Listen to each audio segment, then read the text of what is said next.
మీడియాతో ఏపీఎఫ్డీసీ చైర్మన్ గౌతమ్ రెడ్డి మాట్లాడుతున్నారు. లైవ్ చూద్దాం.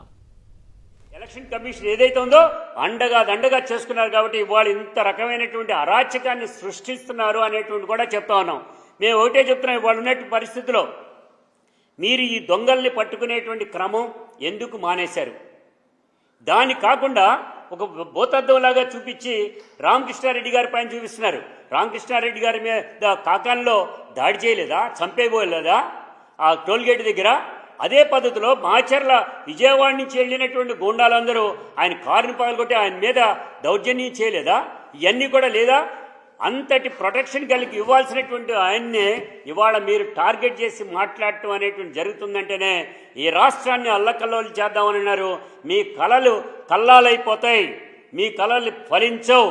అందుకే చెప్తున్నాం, ఈసీలో ఉండేటువంటి దొంగల్ని రక్షించేటువంటి పరిస్థితిలో పద్ధతిని మానుకోండి. ముఖ్యంగా ఈసీకి చెప్తున్నాం, అదే పద్ధతిలో మన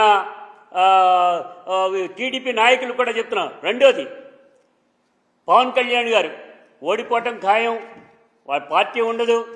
అయ్యా చంద్రబాబు నాయుడు గారు పలాయనం చిత్తగించేశారు, ఎక్కడికి వెళ్ళారో తెలియదు. ఆయన వెళ్ళినటువంటి చోటే ఉండిపోయే పరిస్థితి వస్తుంది 4వ తారీఖు తర్వాత. పవన్ కళ్యాణ్ గారికి ఒక మాట, అయ్యా మీరు ఎలాగో సినిమాల్లోకి వెళ్తారు, మాకన్నా కాల్ షీట్ ఇవ్వండి, ఏమన్నా సినిమా ఏమన్నా తీసుకుంటే మా ఫ్రెండ్స్ కన్నా చెప్తాం.